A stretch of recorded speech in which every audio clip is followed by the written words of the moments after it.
Hi, I'm Jennifer Isabella. And I'm Srividya Sridharan. Your co-host for Forrester's podcast, What It Means, where we explore the latest market dynamics impacting executives and their customers.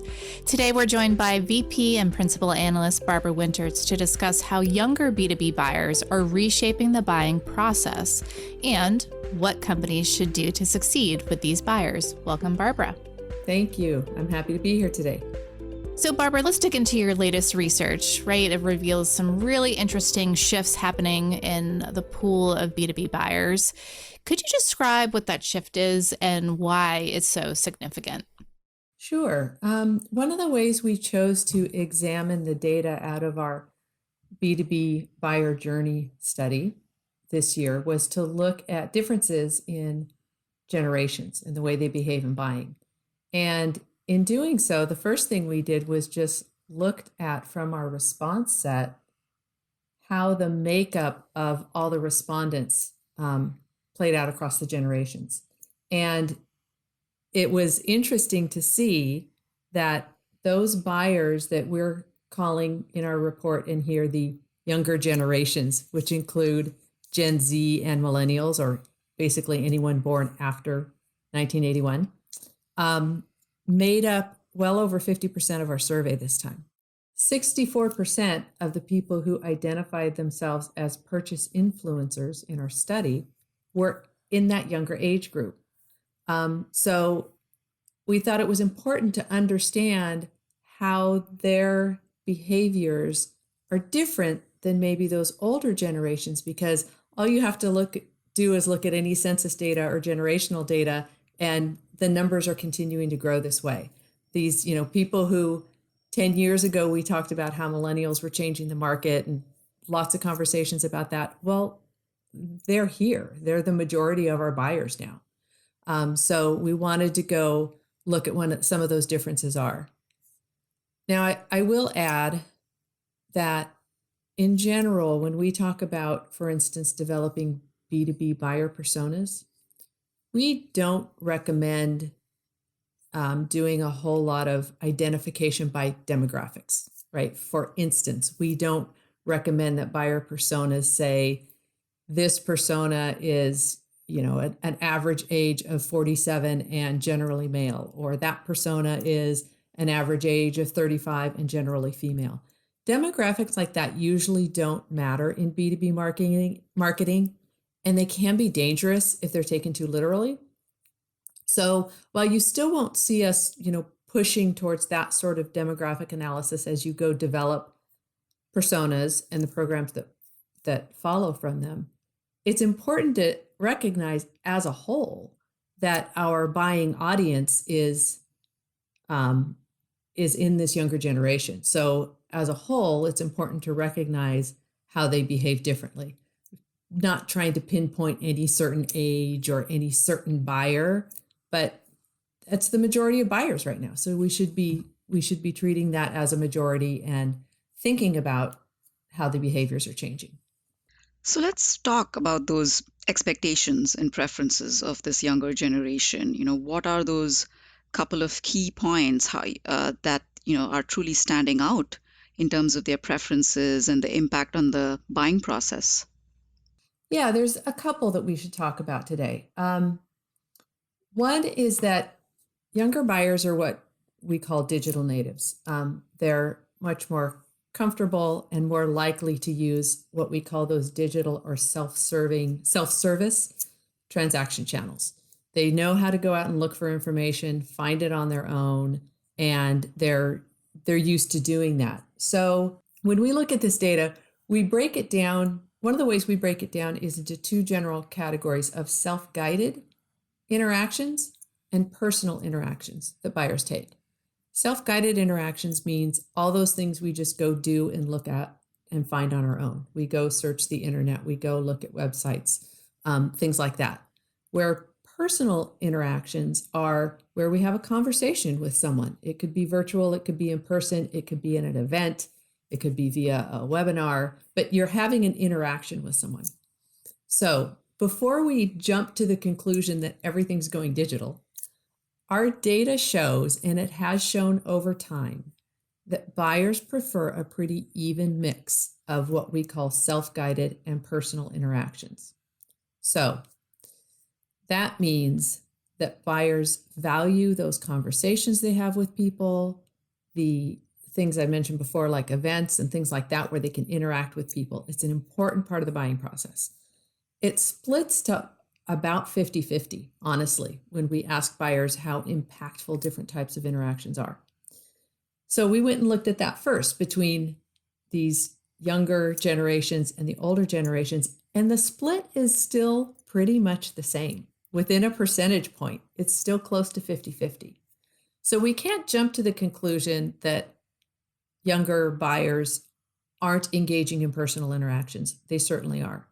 But what we found when we went and looked at that data is they're engaging in more types of interactions. So the older generation across a buying cycle will generally engage in 15 different types of interactions, where the younger generation will participate in 17 types. So what that tells us is they're just going more places. And they're doing more research on their own, but not at the expense of that personal interactions as well. So that's one of the big things that we saw when we looked at the data this way, is that they're just doing more. They're having more conversations, and they're also doing a lot more research on their own. So that's a really key point because, as you said, it's not everything's going digital. It's the volume of the information or the sources of interactions that they're relying on, that the younger buyers are relying on to make those decisions. And I think that's a myth that we have to continue to bust, that all things going digital. We do. You're right. Are those sources of information different between those two groups? Like, are the younger generation going to different places online to get information than older generations? They're a little bit different, mainly when we think at the intensity and the level and the preference of where they go. You'll find a lot of buyers, go to a lot of the same places, but you do see that those interactions are different between older buyers and younger buyers. In one significant way is that this younger generation is going to third-party resources first and more often than going directly to the vendor. So I mentioned that when we analyze our interactions, one way we do it is by this self-guided and by personal interactions.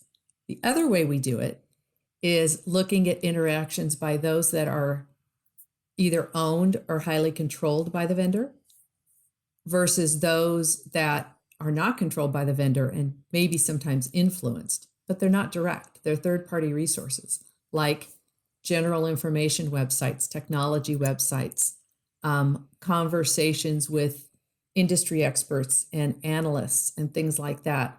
Those are all very important interactions that buyers have as they go through their decision process, and they're not all direct with the vendor.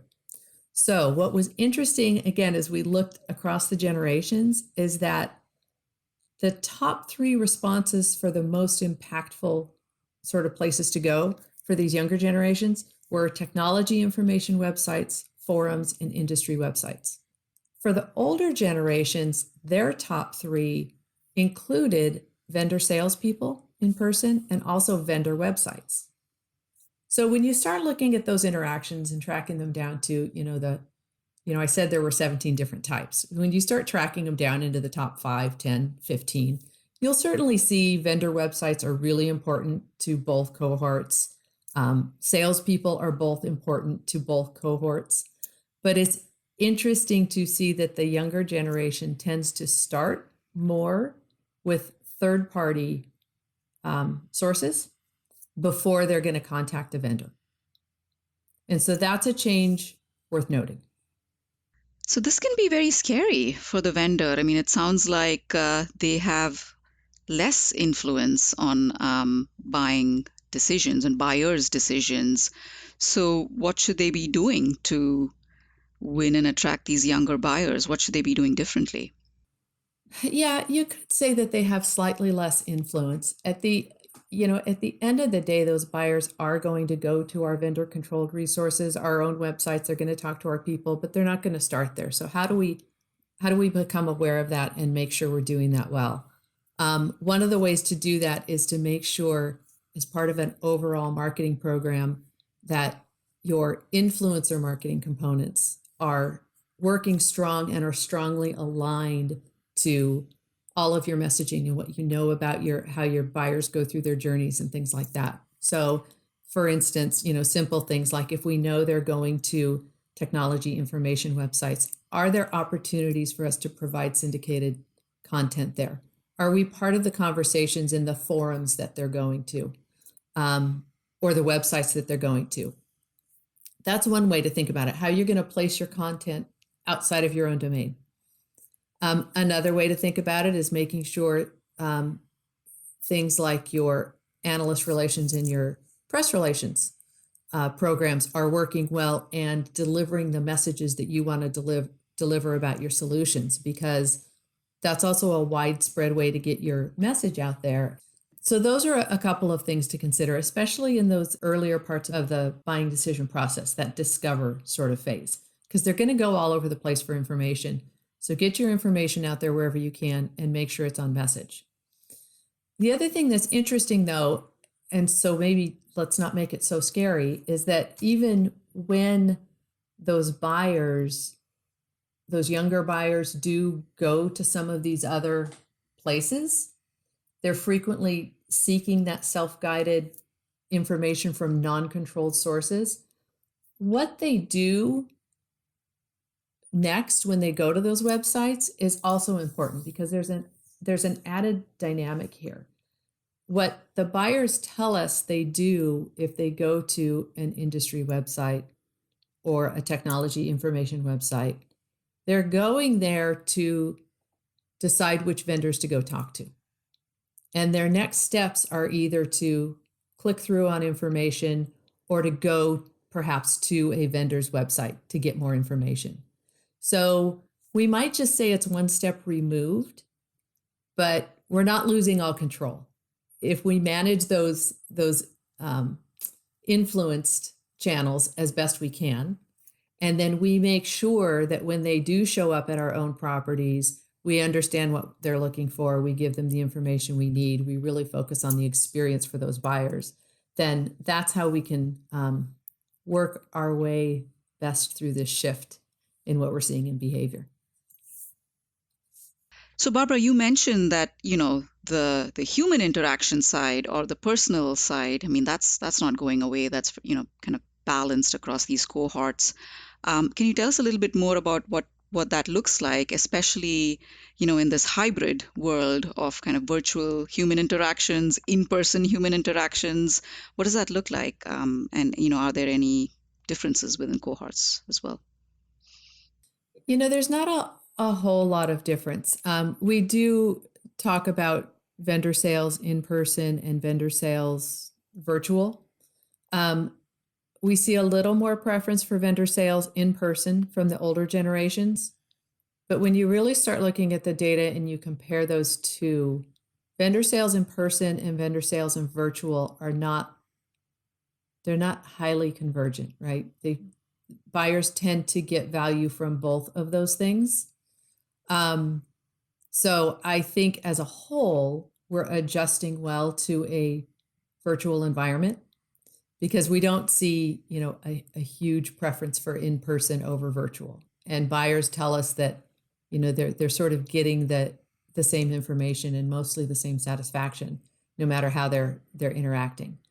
And one of the other things that was interesting in this study is that we ask buyers why they chose a certain vendor. And we also ask them, in what areas were you most dissatisfied with the vendor that you chose?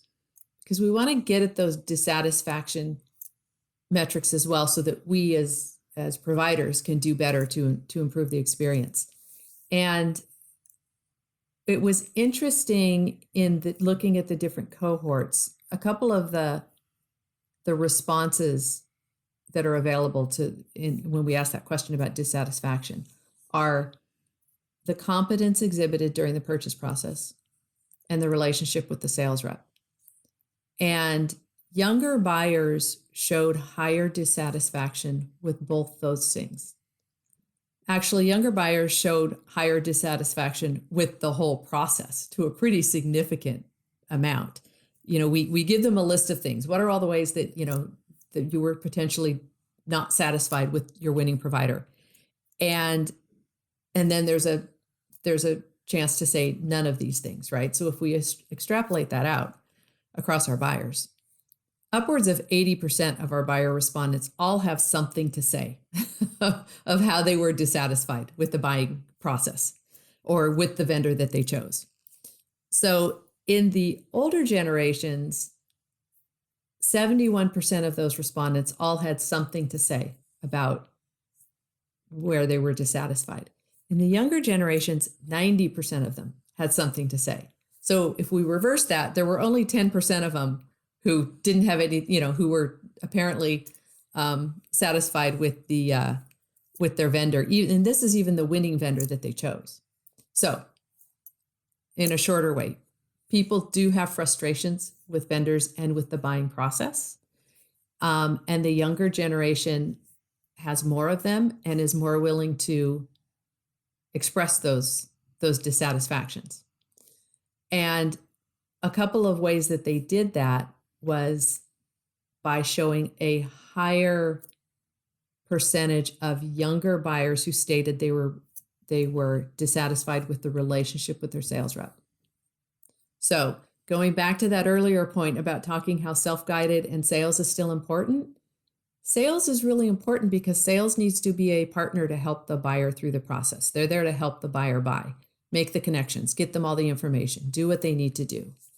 And while only 9% of the older buyers said they were dissatisfied with that relationship, 13% of younger buyers said they were dissatisfied with that relationship.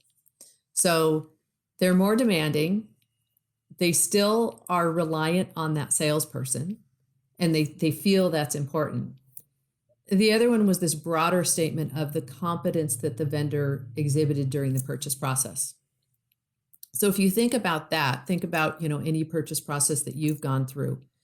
When you're dealing with a provider, you want them to know you want them to anticipate your needs, and you want them to make the buying process easier for you. So those things kind of roll up into this idea of competence. Am I getting what I need? Is the vendor anticipating where I need to go next and helping me do that? That was another big shift where we saw a lot more of the younger cohort listing that as a dissatisfaction. 14% of them said that they weren't satisfied with the competence of that the purchaser displayed during the purchase process. So there's a lot of ways to think about this data, where they're going, how they're getting it, but also how they're feeling about this process. And as providers, we need to think about providing a better experience through that process for our buyers.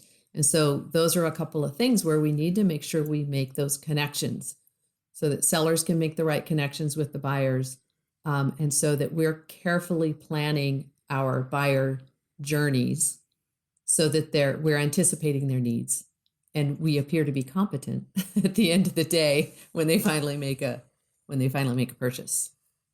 This cohort is hard to please, clearly. They're hard to please, and they're not afraid to express their dissatisfaction. That's sort of how I summarize the data. So with some of these changes in the behaviors and what have you, what are the impacts to vendors' routes to market, Barbara? It feels like this could have a palpable change moving forward. It certainly can, and it's a change that we're already seeing, and we do track in this data. So we do ask our buyer respondents what their primary method is for how they transact their purchase. And most of them still contract with an enterprise rep. These are most of the B2B buying cycles that we're looking at are, fairly mid to large enterprise type transactions. So a lot of them still transact that way. But we are starting to pick up that more buyers are transacting through the provider's website. They're also starting to transact through either app stores or marketplaces. And again, when we interrogated this data by generation, we found that the younger cohort was more likely to transact through the vendor's website versus through a traditional sort of PO process or something like that. They were more likely to transact through an app store or a marketplace as well. So while those numbers haven't hit majority levels yet, they're rising, and they're rising faster with younger buyers. So we're actually predicting that over time, about a third of purchases in the next 2 years or so, more than a third of those millennial and Gen Z buyers will be purchasing through these self-guided purchase digital channels as well. So, Barbara, I know the focus of this data and analysis has been in the early stages of the customer life cycle, right? The discover, the evaluate, the commit stages. How do you think this might play out in some of the later stages of the life cycle? Well, I think we can assume it's going to be a lot the same. As we talked about in the report, we're dealing with what we call sort of this tech native generation of buyers. So these behaviors that are learned apply to all the ways that you work and all the ways that you interact with people both inside and outside of your company. So if we are seeing a higher reliance on digital channels, let's think about that for maybe even purchasing. As those buyers move forward in their relationship with the vendor, once they move into these customer life cycle phases that we call initiate, participate, actualize, they're going to be looking for those same sort of conduits, right? Can they ask their questions? Can they get their support? Can they make tweaks to their program or solution? Can they do all that online? That's going to be the expectation, especially if they purchased online. So I think we would see the same sort of changes. I think they're still going to want that personal interaction because we still want that. So that I don't think that will go away anytime soon. But for convenience and for quick lookup, think about before you reach out to a customer service rep, can you just go online and find the information you need on your own? I think that will continue to be sort of the first response. So making sure that we're supporting that and hopefully using those self-guided or those digital interactions to drive them to a more personal interaction, because those are the relationships that last. When you have a personal interaction with your either your buyers or when they become customers, as they become repeat customers and opportunities for upsell and cross-sell, the relationship is still really important. But understand that they're going to go somewhere else first to look for the information. So make it easy for them to find it, and make it easy for them to reach out when they do want to talk to someone, and create as smooth of an experience as you can. So, as an example, if someone has reached out through a chat function maybe and didn't get the answer they wanted, when that's passed off, make sure whoever's talking to them has all that information so they don't have to repeat themselves.